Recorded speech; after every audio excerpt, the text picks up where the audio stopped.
Hi, I'm Nathan Bowen, and I teach music here at Moore Park College, and I've been invited to give this lecture today. The title of this lecture is Violins, DJs, and Mobile Phones, Reclaiming Music Practice with Digital Tools. So that's a big mouthful. You'll get it in a minute. All right, so to start off, we're going to go... Oh, can we get the PowerPoint on so you can see this?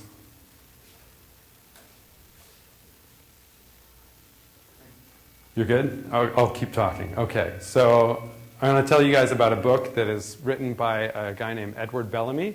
He wrote a book in 1888 that was entitled Looking Backward, from 2000 to 1887. All right, now this story is a Back to the Future type story. So we've got a protagonist, kind of like Marty McFly, all right? And when this person is transported, he is transported not into the past, but into the future, okay? Keep in mind, this is 1888 or 1887, all right, around that time period, and they're being teleported to the future, to the year 2000. And this person is not Marty and not Marty's mom, but we'll substitute them for Mr. West and Edith. Okay, now the reason why I want to talk about this is that they get into a conversation about what music is like in the 21st century. All right?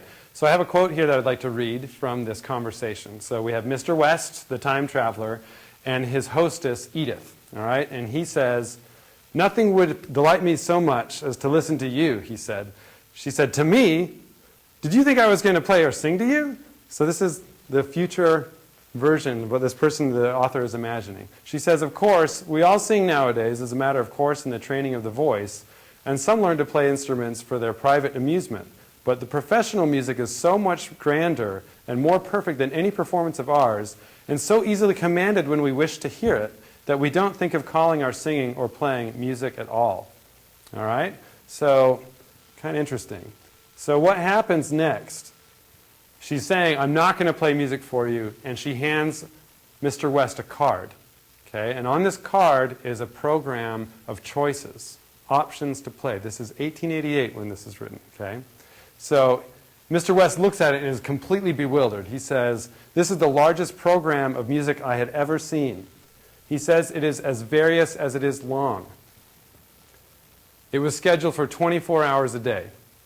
Okay, now if you're thinking about this as a prediction of the future from 1888, all right, kind of reminds me of several things that we use all day. Okay, iTunes Radio, Pandora, Spotify.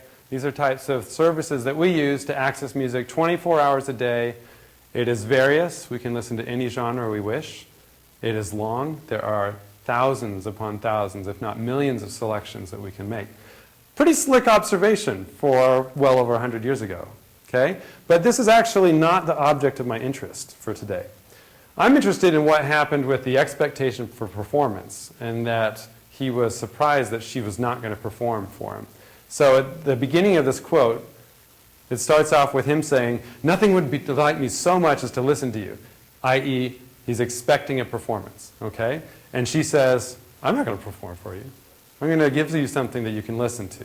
All right? Now this observation and prediction I find far more fascinating. The idea of outsourcing. Okay? So with this, I'm going to play a clip. Am I playing a clip? I do it or you guys do it? I do it? Okay. All right, I'm going to play a clip and we'll see my computer screen right here. This is going to be great. All right. Well, Joni has many, many talents. You should play for them. No. You guys see that? Come on, I'll go get it. Okay, so what's going on? Love this. I'll talk over What do you this. play? This is a clip from Mad Men. Practice. Hang on. So this is a clip from Mad Men. And did that help at all? It's going to be tricky. So you guys know the TV series Mad Men, I'm assuming. Okay, and this series, this is taking place in 1960 or around there. And what's happening is this is a social situation in which we have a husband and wife that are entertaining their parents. Okay, and in this situation, the husband basically says, "Hey, while we're all sitting around after dinner, why don't you play the accordion?" And she's looking at him like, "I don't want to play." I'm going to go ahead and play it. You can hear the audio. You'll be able to hear the inflection and so forth. So Come on, Joni. Wonderful. Come on, just sing a little something.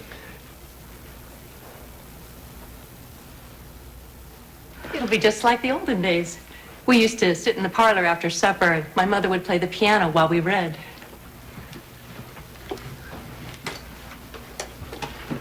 Reluctantly, she's going to play. But she said it's just like the olden days.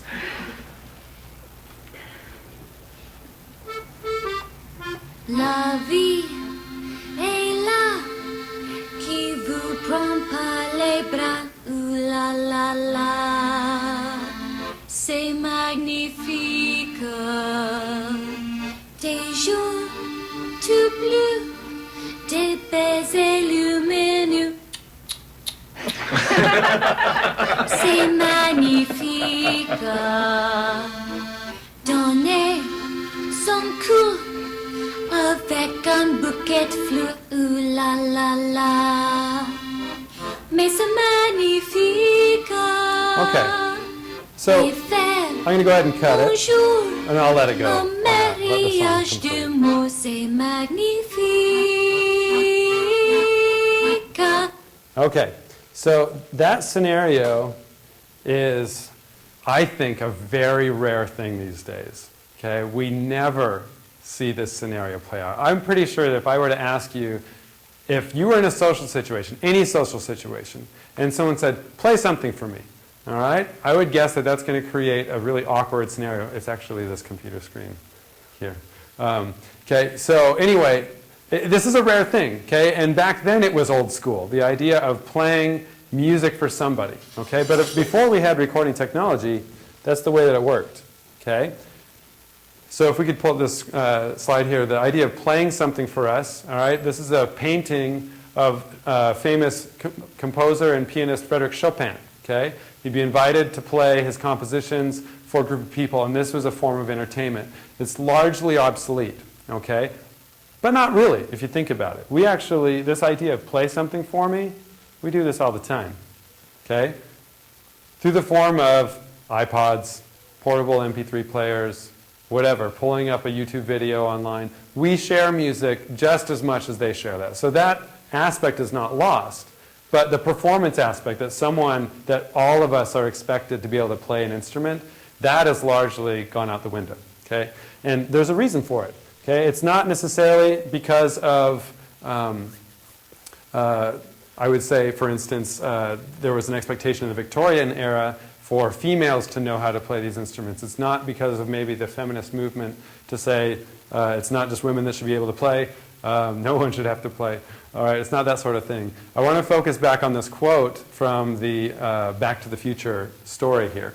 Okay, Edith, the hostess from 2000, says to Mr. West, "But the professional music is so much grander and more perfect than any performance of ours." All right, so much grander and more perfect than any performance of ours. They don't bother to do it. Okay, and what we're talking about is outsourcing. All right, I'm not going to play this because someone else can do it better. Essentially, the sentiment could be, why take the time to play the piano after dinner when Rachmaninoff can be heard playing it that much better? I could slave away playing Rachmaninoff's compositions on the piano, but I'm going to make mistakes and everything. If I could just get a recording of him doing it, that's what I actually ultimately want, is to be able to enjoy that music. Okay? Now, we have had a very long tradition of commercial propaganda in our country, and this, I believe, has played a part in changing the mentality slowly away from we all perform instruments, all of us, or we all sing, or we're all in a glee club or something like that. These things are more optional these days, but there's a reason why, I think. So if you take a look at this picture, we have a slide of hearing the world's greatest artists. It's very hard to read here, but I'll read it. Hearing the world's artists is an everyday pleasure with a Victrola.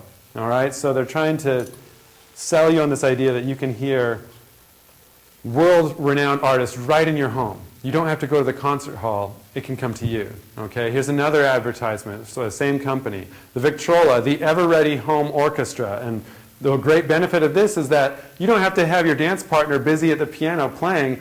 You can automate that, and then you guys can dance, right? So we have, in the picture of this thing, we have also some efforts made to take the record player and make it look like furniture. So it's over on the left there, that brown thing.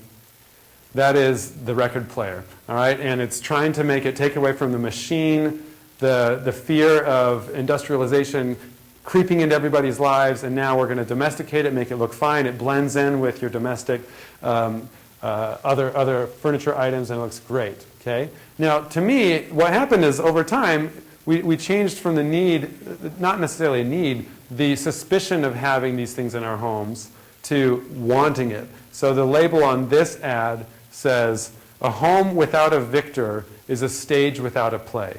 In other words, you should have something like this in your home. Right? We've had a shift. Okay? Used to be that we didn't necessarily need to have a record player, but the need was that everybody should play. Well, that's flip-flopped. Having the record player is now what the necessity is. Okay? So what does this do for performance practice?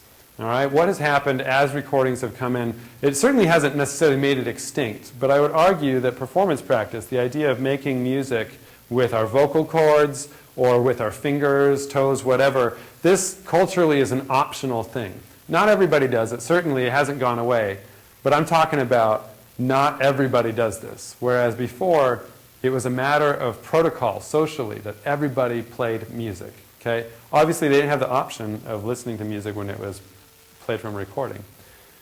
So the reasons why we do this, I think still, the reasons why performance practice has not died out are plentiful. It connects us to our past. It is a kinetic exercise. It is visceral. It's a creative activity. These things are great. Okay? It is really what I would say a fundamentally human activity, making music. Okay? This is not something, I suppose we could debate it whether whales make music or whatever, but other animals in the animal kingdom tend not to go to the lengths that we do to build instruments and then play them, at least as far as I know. All right? We could also associate performance practice with virtues such as discipline, right? It requires discipline to learn an instrument or to learn how to sing well. It requires persistence, patience. These are beneficial things, right? It develops character. That's what we do when we learn instruments, right? So we usually start them young. We get a bunch of kids to learn how to play the violin because we know it takes a lot of time, so throw them in a situation where they have to play. They'll turn out to be great adults, all right, in life. Now, a second feature that I haven't even talked about is the social benefits of performance practice. The idea that getting together, learning an instrument, you can gather around and create music with others, and there's a benefit to that. There's building a community. There's the idea of forming relationships, communicating without words. Okay? And so this picture that I've put up here showing people gathering in a bar. Okay? They're gathering around, having a few beers, and they're making this their little jam session place. Okay? So the jam session is not obsolete by any sense. But for the common person, I think that it would be only fair to talk about the downsides of learning an instrument or learning how to sing. Okay? Let's talk about the reasons not to do it. Well, first of all, it's tedious, right? And come on, let's be honest. Like if you're going to learn how to play the piano, it's going to take a long time to be able to play it. All right? There's a lack of immediate results. It is time-consuming. I mean, it's practice, right? Practice, to me, means takes time. And I think basically at the root of it, we ask ourselves, how long is it going to take me to get any good? All right? Especially when you have fun things knocking on your door, okay, that can just automate the process. Here is an ad of the 1941 RCA Victor Model V215 Electrola, the Magic Brain. This is amazing. Okay, the Magic Brain, you just push a button and the Magic Brain does it all. You just sit back and listen. Okay, that's the type of ad that was going on. And I would argue that that is not all that different from today's iPod Nano from Apple, right? Look at the tagline. It says, tap play, then go play. All right, the idea is we'll take care of the music, you go do your thing, okay? So what we're doing is splitting off the need to learn something to make music, and we're going to simplify the process through automation, okay? Now, so far I've basically couched this entire discussion, or my lecture, off of the idea that we have opposites that are competing with one another. We have performance practice, time-taking, learning instrument, etc., against the idea of automation, reduce time, simplify, give you millions of choices, give you the benefits of music without the work. Okay? Now, there is a tradition that has long been coupling automation and performance practice together. Okay? If I look at DJ culture, this is something where we are beginning with some sort of technology that is obviously automating many different aspects. Okay? We're playing recordings, and then we're going to alter that and create a physical performance practice from that. Okay? This is a long tradition of wedding the idea of automation with performance practice. Okay? So that's really what interests me. And if I actually were to expand the conversation a little bit, we were to talk about performance practice with instruments we may deem more traditional, such as the piano, we tend to overlook the technology. It's been concealed and forgotten a long time ago, but it really is automation. Ray Charles, when he is playing the piano, or when he did play the piano, is not thinking too heavily about all of the mechanics that go into, I press this button, which I can call a key on a keyboard, and it will play and make this sound. Okay? And the benefit is that that instrument has been around for hundreds of years. So all of the technological innovation we tend to gloss over and forget about when we're just looking at the performance artist, because there's a culture around the performance practice. And there's now an emerging culture of DJ performance practice that I think is actually struggling right now, because many people view DJs with an eye of suspicion. They're probably just pressing the play button and then pretending to do a lot of things, but it's all probably just automated.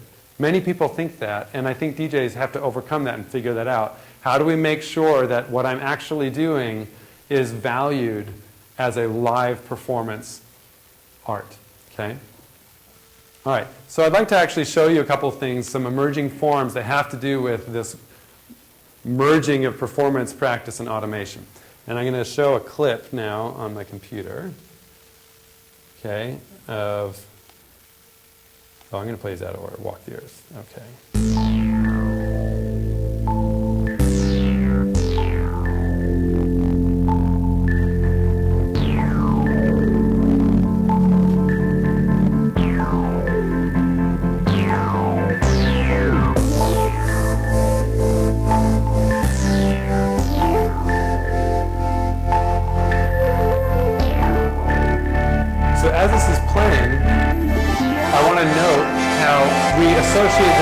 Music as computer prepared. Okay? We associate this music as being prepared by the computer.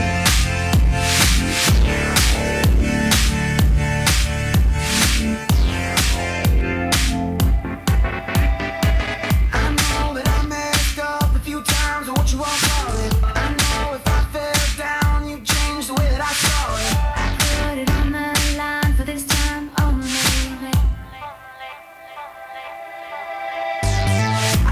I got red hands, I'm color passing day. Oh, don't put the blame on the child, the damn thing go wild.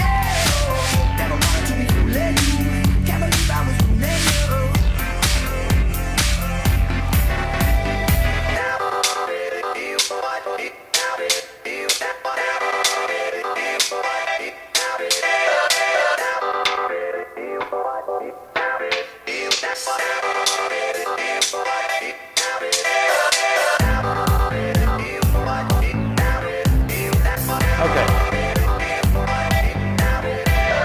All right, I'm going to cut it right there.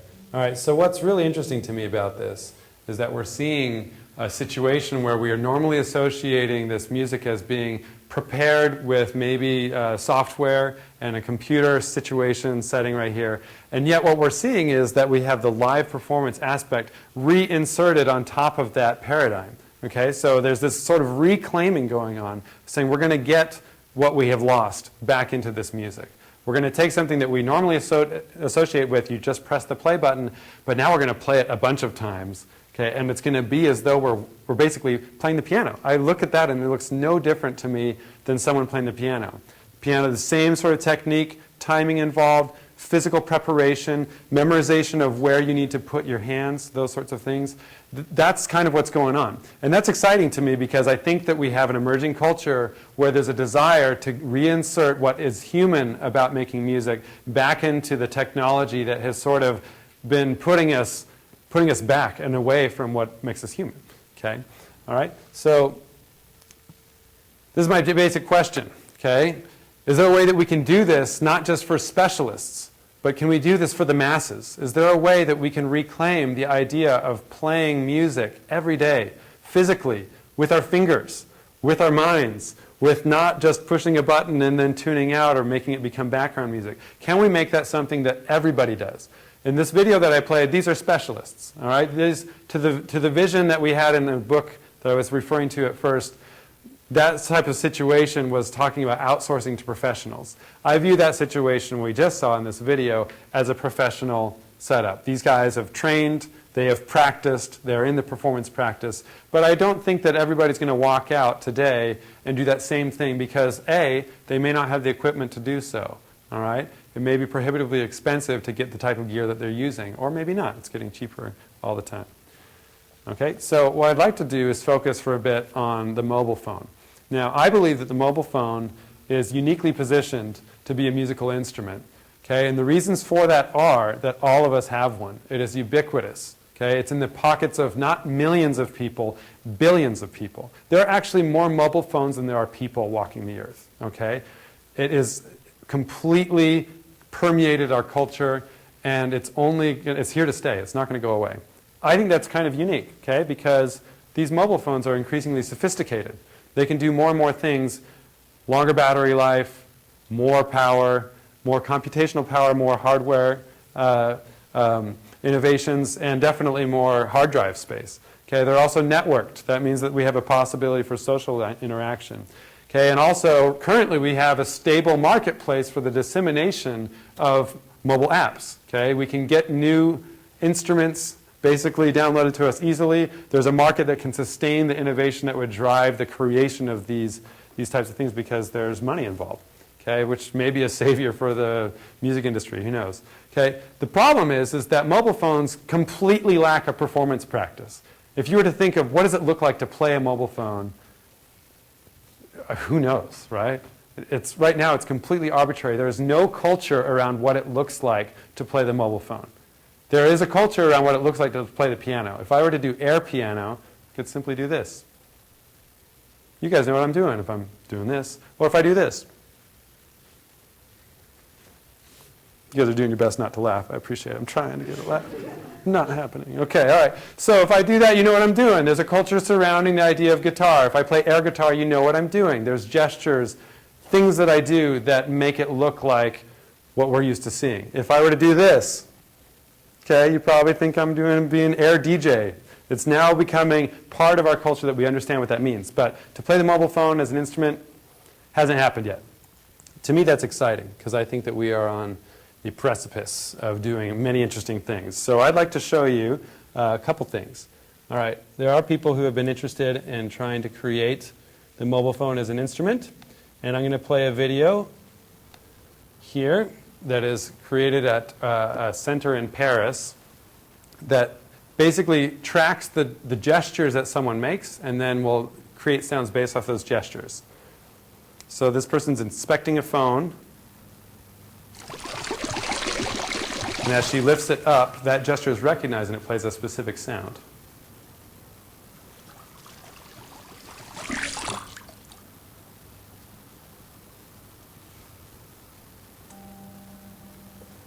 As she shakes it, the phone recognizes that there's shaking going on due to the software, and it will play percussive sounds.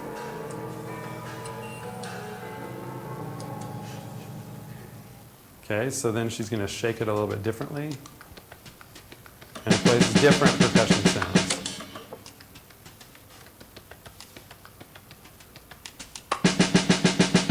When she shakes it really vigorously, it plays loud samples. When it goes small, then it becomes quieter sounds. When she spins the phone, different sounds. Okay, so there is actually a small community that is really engaged in this proposition of making mobile phones become musical instruments.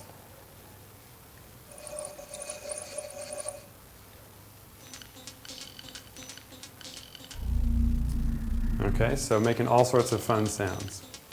Okay, so I personally am in this community, and I am working to create an instrument with my mobile phone. Okay, and what I'm wanting specifically is to create a situation that not only reinserts performance practice, the idea that you need to practice, but is fundamentally social. One thing that has irritated me for a long time about the iPod in particular is that it tends to be socially isolating. We put on our earphones and we create a little bubble of space saying, do not disturb, right? And in fact, they're so designed such that if you wanted to share the music, it's really awkward. I mean, how many times have you seen people trying to share music from an iPod and they have to share their earbuds, which means they hunker down and try to share? It's not designed for sharing, right? The web is designed for sharing, but we haven't really solved a way to make these little tiny devices really good at that. So what I've done is I've created a type of software that uses my mobile phone that talks to my laptop computer. And if we can get a shot of the computer screen, you'll see what I've done. What I have are 4 different grids of colors, and these can accommodate multiple players playing into this one device. Now, the sound from here will be generated as a stereo out going to, for now, our house speakers. But what happens is I push a button here on my phone, and I can choose which sound file to play. Okay, I can choose from a different variety of sounds, like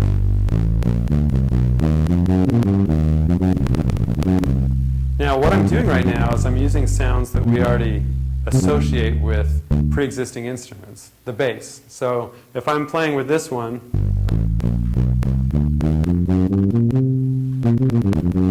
I can do things that are physically impossible on the bass. A bass player cannot play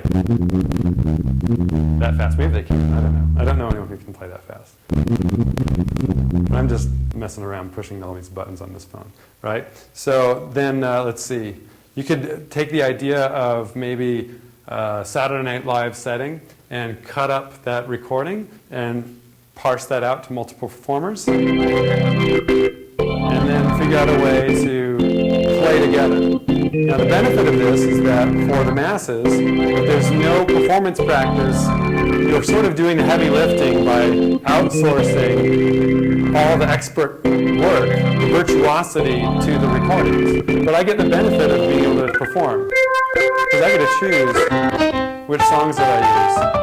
Okay, and it's not very far away from the idea of iTunes Radio or Pandora, where you push a button and you select what music you want, but we're accelerating the time frame in which choices are made. So it's very much the same thing as pushing the play button and sitting back and letting something do the rest.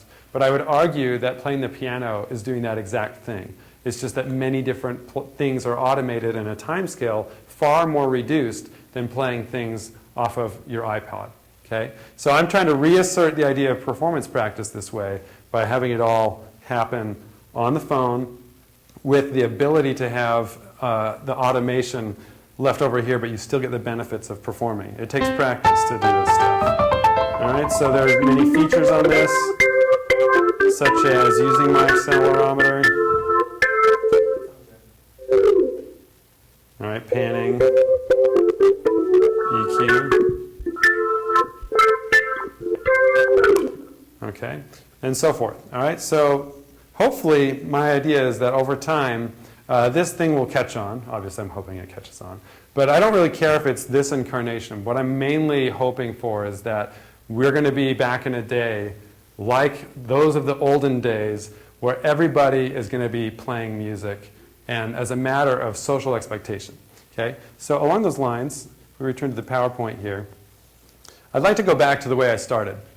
Okay, I started with the title of a book called Looking Backward, 2000 to 1887. But if we were to look forward in the future and view where we are in the context of a much larger history, I foresee a performance practice coming with digital tools, whether it's mobile phones or MPCs or whatever it is that's out there. I believe digital tools are going to be not something that makes us consume music passively, but it will progress. We're in an infant stage where music is going to be made by humans, and the machines are going to be subverted to doing whatever our bidding is. Okay? So what I could actually possibly imagine that could really work out and could be really a windfall for the music industry is the following scenario. Let's say that rather than Justin Timberlake releasing an album, what if he were to have a special category of the unlocked recording session? Okay, and this unlocked recording session allows you to get access to the individual tracks that made up the entire song. Because what happens, we get the song and it's It's been produced like crazy. It's one track, and we put it on an iPod, and then we get rid of it when we're ready to go on to the next song, okay? Well, I could imagine a situation where you basically have this unlocked session where you get little snippets of the piece, and you can remix it on the fly. You can make your own remix that is reappropriating what the initial person did. This is very common in video with video mashups, audio mashups, but I think it could go up a notch, okay? So the idea is a person downloads a bundle of tracks, but then they remix the audio on the fly.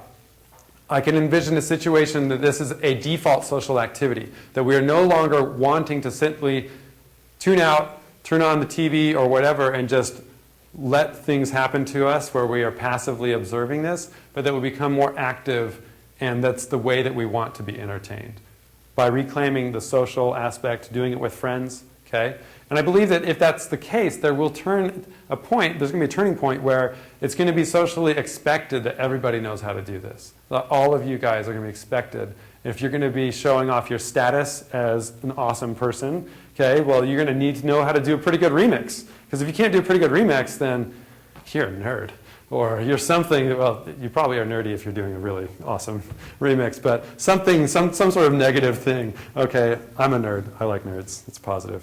Okay, so anyway, the idea is that one's personality, status, and identity are going to be demonstrated through this live performance, just as it was back in the Victorian era or beforehand. Okay, so that's my vision of the future. Who knows whether it'll happen, but I'm trying to do my own Edward Bellamy impression and predict the future, and we'll see how it goes. But that's my lecture. Thank you very much.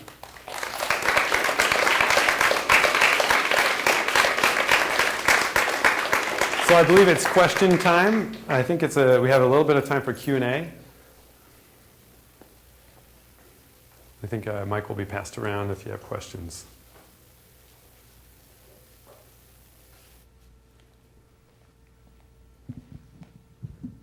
Hi. Thanks for the talk. I thought it was really interesting. I really appreciate how optimistic you are. And as you were playing the clip from Mad Men, a show kind of about nostalgia, I couldn't help but be nostalgic myself for the days of playing piano. And so I'm just curious how you don't fall into that nostalgic trap, and how you can be so kind of positive and optimistic looking. So you're meaning nostalgia being a negative? Well, it's so easy to, I think, think that humans were so much better and so much more creative and so much more disciplined without all of our distracting gizmos. First of all, I don't think that there is a lack of creativity in our age simply because we use different tools. And that's why I'm saying I believe that piano performance practice is actually not too far away from iPod playlist practice. There's an art to curation and selection, and those, to me, I just feel like that's a close step away. In terms of falling into a pitfall where we start to make the past look like this glorious place and the future is a terrible place or the present is a terrible place, I don't see it that way. We're living actually in a fantastic era of amateurism where more and more people are doing this for the fun of it rather than expecting to be paid due to the internet, the YouTube, and so forth. So I think it's, the question was, how do I maintain a positive outlook in spite of not falling into the pitfall of glorying the past and to the expense of the present? To me, I think it just comes down to trying to give credit where credit is due, where if things are happening with just, if people are making music through their, laptop or whatever, that's fine. But I honestly feel that there's still progress to be made in that sector, because to say that we're at a point where we are good, let's just leave it as it is, I don't think that music history has ever played out that way. There's always improvements. The piano started off having no volume projection whatsoever, and then when we got to the Industrial Revolution, steel frame pianos allowed for the volume dynamic levels to be quite stark and impressive, and that's something that is due to the fact of that instrument becoming standardized and becoming better over the time. So what I'm seeing is the way things have progressed in the past, I just think that it will continue to progress in the future. So I guess I'm an evolutionist, if you will. Yeah, microphone, so questions? Well, Yeah, I was gonna say, like, I think people have like a suspicion about electronic music, like historically. I think people might just need to like change their outlook on like what electronic music is, or like just like their outlook on music in general. Like, would you agree with that? Like that music is much more than just like acoustic instruments or like. No, yeah, yes, absolutely. I would say that institutionally there's a suspicion about electronic music that probably one would tend to think that, you know, we have opera companies and we have symphony orchestras, and the worry is that if we get into electronic music, we're going to lose out on these. We want to conserve these things, and I don't think that that's necessary. I also think that any type of new style will take years and years before you have the benefit of people looking back and saying, no, that actually turns out it was pretty good.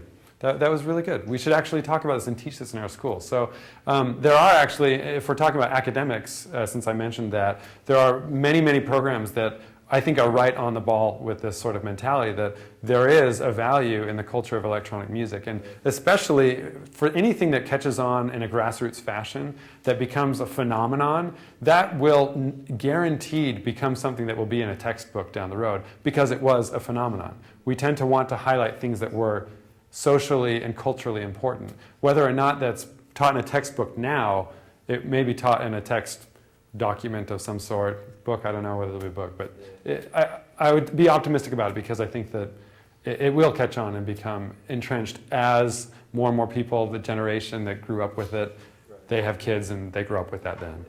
Yeah. Any other questions?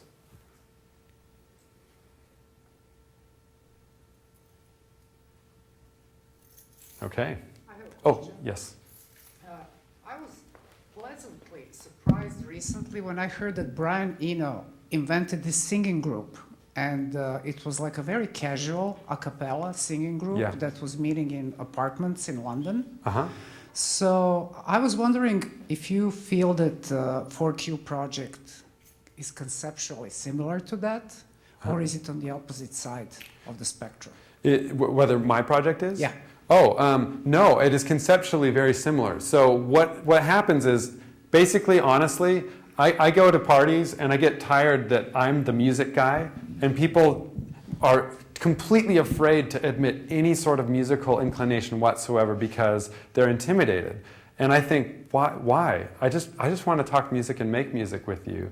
And I personally lament that social rapport that I can have with others to be able to just make music. And to me, it doesn't matter whether it's with phones or whether it's with vocal cords. Creating a vocal group to get together casually versus this scenario, which I ultimately believe is a casual music setting, something where it's not necessarily going to be a well-formed composition, but more or less like a jam session.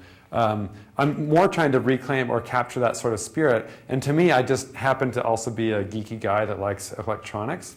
And I feel like this is a compelling question with a lot of potential because, as I said, mobile phones, everyone's got one. Whereas I feel like there's more of a hesitation to use your voice if you're not trained. I feel like it's sort of fertile landscape. We can start over. Everybody has the same mobile phone. There's no performance practice. It seems to me to be ripe for a situation where everybody might be able to say, okay, maybe I can do this, as opposed to saying, no, I don't sing.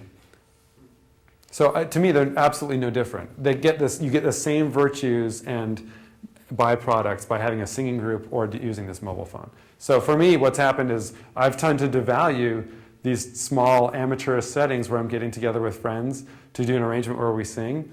You bet. That's going to be equally as creatively stimulating to me as working on a piece that's all electronic and, I don't know, modern and trendy. So.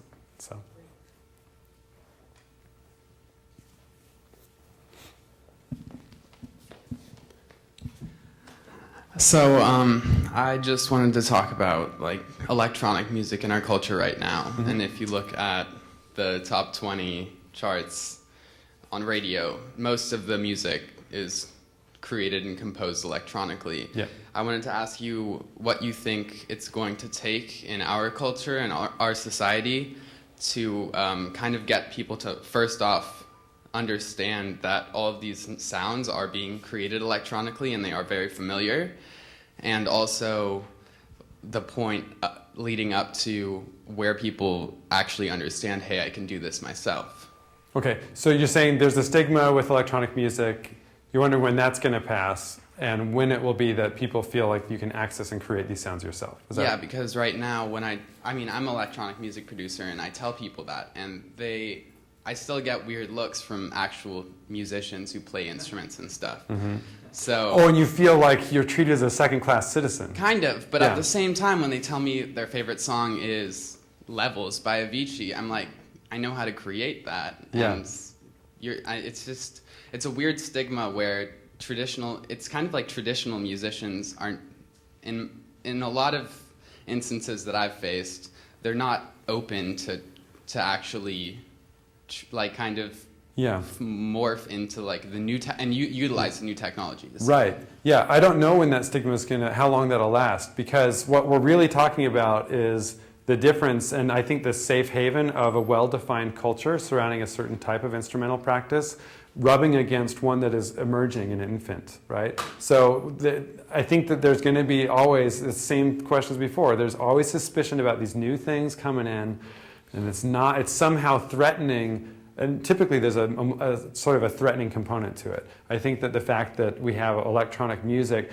seeming to take over every nook and cranny of our culture, particularly in mass media, as you're pointing out, the top 20 all electronic types of sounds coming from that electronically produced, there's a suspicion, I think it's actually deep-seated fear, a fear that you, Patrick, are you going to replace that person. So it ends up taking on a life form of denigrating what you are doing, because if you actually are legitimate, then what have I been doing the past 20 years learning how to play the violin? I was in that Suzuki class playing the violin. What can I do there? Okay? Well, I think that there's a way for these instruments with the old traditions and the new traditions to completely coexist. And to treat them equally, I think, is the way to get at it. So for me, I would not be so fearsome that, I've learned how to play the guitar and the piano. These are analog instruments, right?